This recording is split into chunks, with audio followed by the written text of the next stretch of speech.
We are all about preserving and exhibiting the machines of the past so that people can appreciate how that smartphone in their pocket came into being.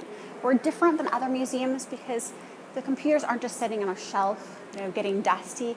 We're all about the experience here. We're not just preserving artifacts, we're preserving that original experience of using them. It makes us really special. It means you can actually sit down at a Alto computer from Xerox, experience Doug Engelbart's mouse, that original GUI. And you can sit down at Commodore 64 and go play Miss Pac-Man, touch a Surface 1.0, get a really good understanding of how far we've come. Try making your own punch card and experience the frustration of computing back in the day. All so you can appreciate those marvelous engineering feats that have been done really in just the last 50 or 60 years.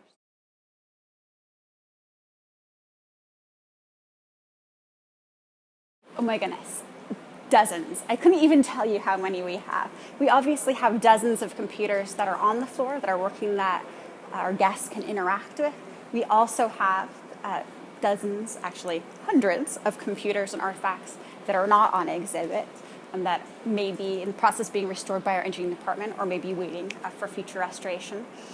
But we have a tremendous collection, and if anyone's ever interested in finding out more about what we have, they can go to our website, you can explore what's on exhibit. You can also have access to our catalog and see what's in the archives that you might never actually get a chance to experience on the exhibit floor.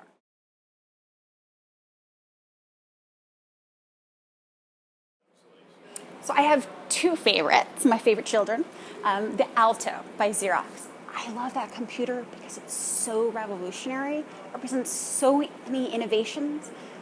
And not only does it represent innovations like the GUI, cut and paste, Ethernet, accompanying laser printer, Doug Engelbart's mouse, but it's all in that computer designed for non-programmers. That's really special to me since I'm not a programmer, I'm not an engineer, to see how Xerox engineers were trying to make a computer accessible so that really it would be as simple as a child exploring a tabletop full of toys. It's a very special computer for that reason. And it's amazing when you look at it and you think, this is 1973. This kind of technology wasn't going to make it out to your mainstream consumer until 11 years later with the Apple Macintosh.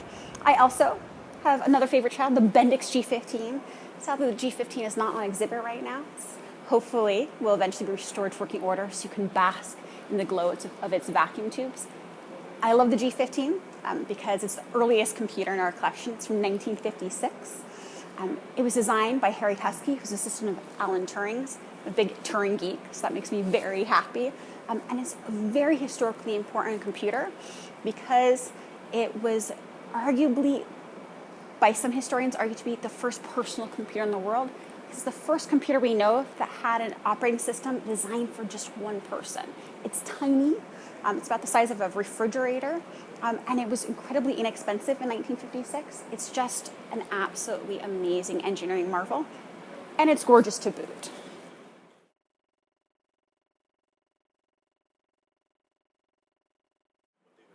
Right, so our panel for our IBM 36091 mainframe, the one with all the beautiful flashing lights, we recently loaned that to Disney for the film Tomorrowland. And we also have, in front of our panel, we have an IBM printer keyboard that appeared on the set of Mad Men. We actually have photos of it on the set of Mad Men in our cold room. So if you catch the old episodes, you might be able to see that and some of their computer room scenes and catch our names in the credits. And right now we have IBM equipment on the set of season 2 of the TV show *Halt and Catch Fire*. So everybody should watch for that coming up in the future.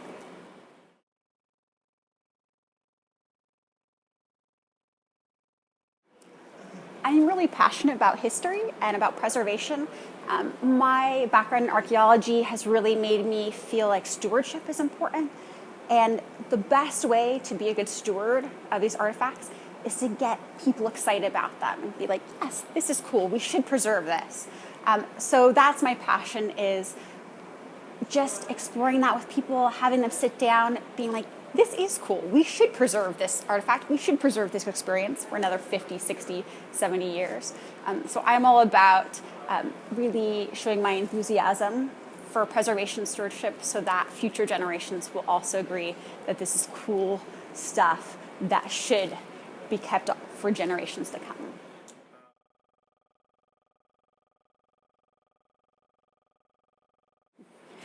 I couldn't even say. It varies so much. We have, large events like Free Play, which is coming up, where we're expecting a lot of people on one day. And then, in the winter, we have quieter days as well. Like today, we have school groups come in, so we could easily have, 50 school groups or 50 kids at any one time with our school group. It really varies. We couldn't tell you a particular average.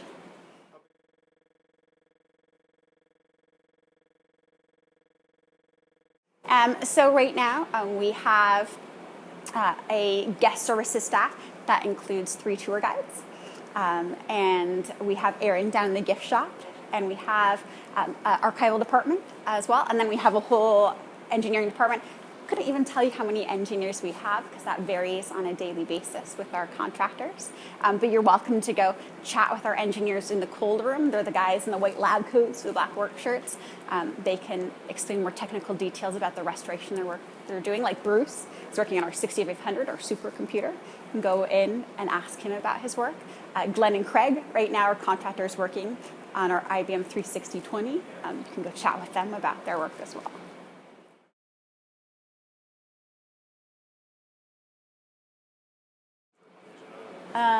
I would just say watch for our programming, our upcoming programming. Things like Free Play on August 15th is very important.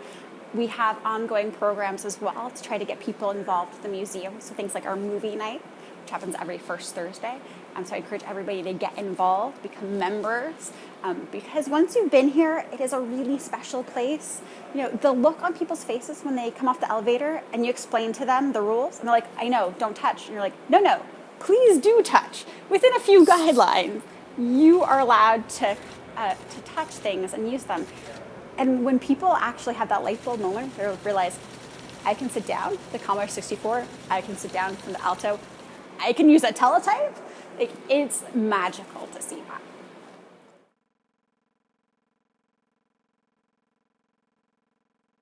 Certainly.